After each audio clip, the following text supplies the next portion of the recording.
the difference between animals and humans. That lack of empathy can be instilled in people. You can drive it out of them. Maybe not everybody, but they did with me.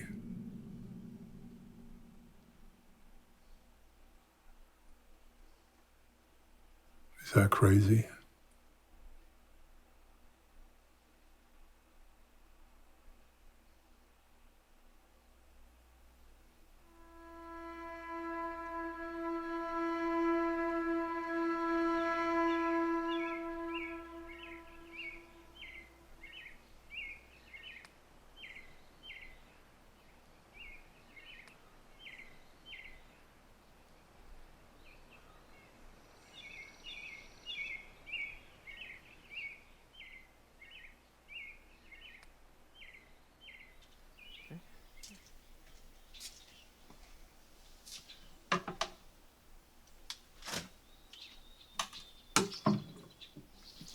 My name is Lars Awning. I live in Yankton, South Dakota, overlooking the Lewis and Clark Lake, and I'm a retired general surgeon.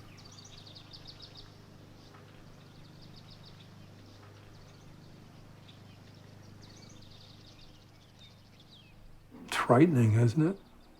When you think back how you can become so accepting of these harsh views. And I certainly was as a kid. I totally embraced it. I would have been an East German soldier. It's what I aspired to. I loved the military.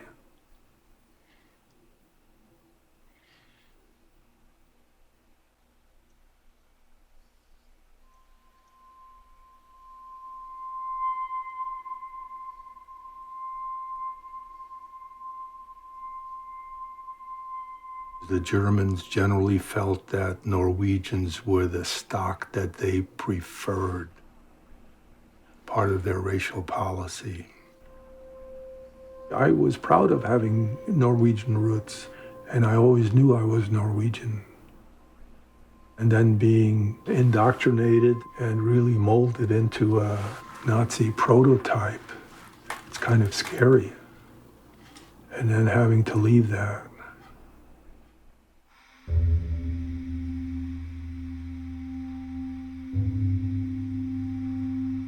Occupied territories of World War II, which included Norway, Denmark, Holland, and Belgium, were all areas where Lebensborn was used.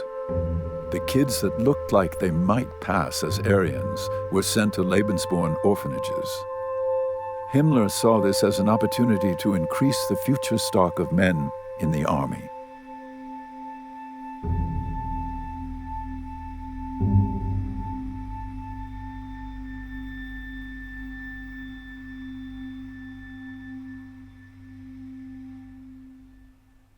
My father died when Norway was invaded. He went down with the ship. It never got out of port. Separations, I think kids remember. A train came by, and I have the vision of a car coming up, my mom getting into the car and being driven away. Before she did, she said I'd be taken care of by this woman who came by. I remember that sequence of events simply because it was a dramatic change in my life.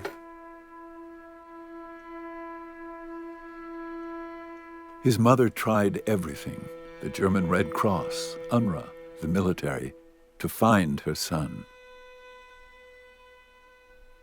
She writes that her child was taken away from her by the Nazis because she refused to submit him to Nazi education. And the Nazis therefore considered her unfit to train the child in the National Socialist pattern.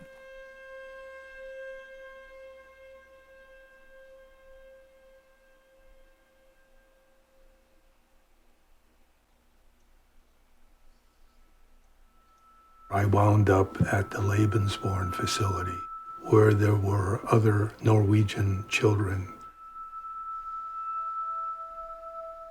And the Lebensborn facility was called Sun and Visa or Sunny Meadow.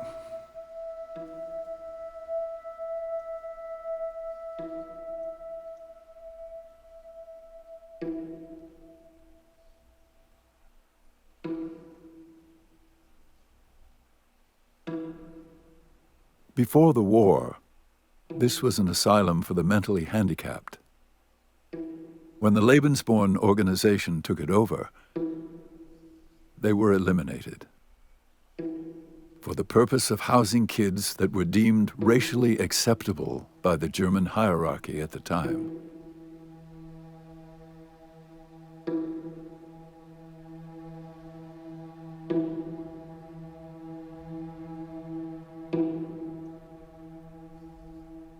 We played in these empty rooms that were full of cribs. We had sheets over the guardrails of the cribs and would use them as houses and caves, play tag, hide and go seek, doing what kids in that age range would do.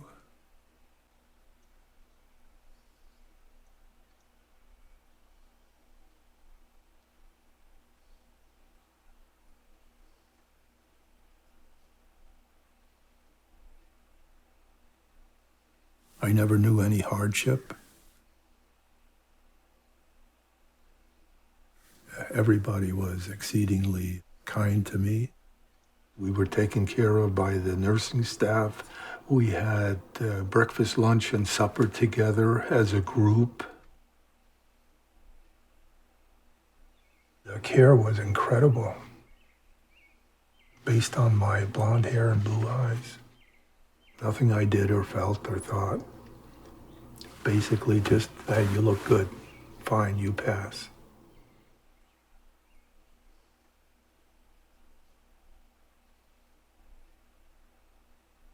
And despite having everything, I stole food, I stole toys. I was a little monster.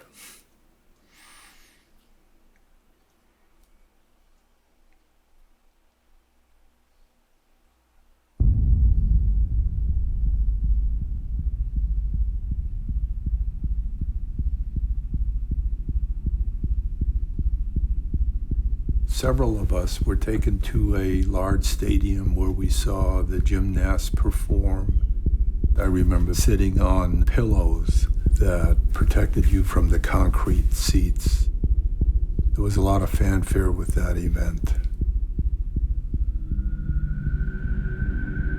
A group of German cadets, they would drive their half-track motorcycle up onto the grounds, and as kids we would run after these guys. We were into that. It was my fervent desire to be a Hitlerjugend. I just wasn't old enough. I was an out-and-out pro-dynamite German kid at that time, yeah. Well, which would only be natural when you're immersed in that environment.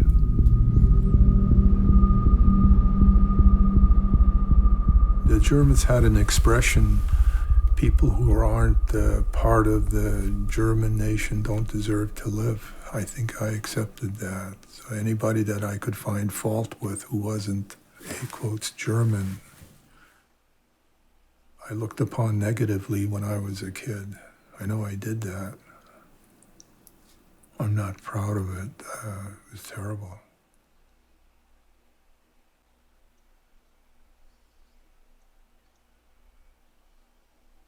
I had an overweening pride in myself.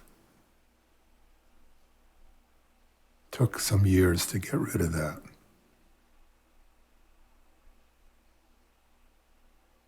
I stole this piece of meat, and then I did a terrible thing. I went across the street where this poor family was living, and I ate the meat in front of their front window. I guess make them jealous of the fact that I was having a good treat. I think back upon that now. I can't believe that I actually did that, but I did. I was somewhat cruel in that way. Yeah, tough.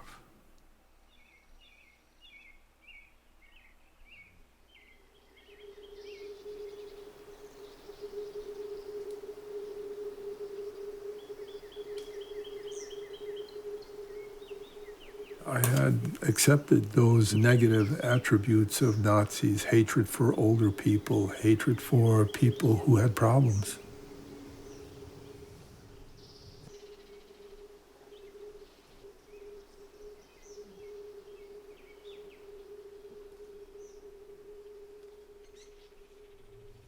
I can see where they've been indoctrinated into that process, and they won't escape it on their own. You gotta have some other help to do that. It's like an alcoholic. There's always that little part of you that can swing back and act like that.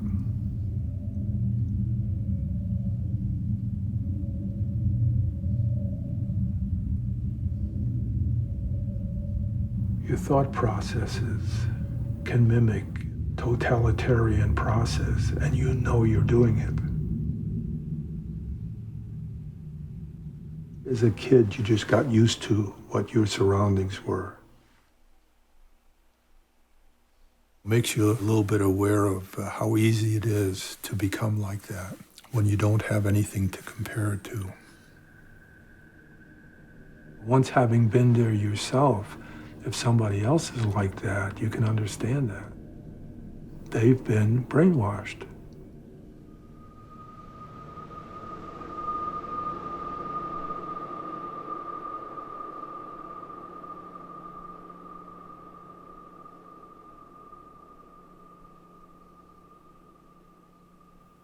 You just accept the dogma.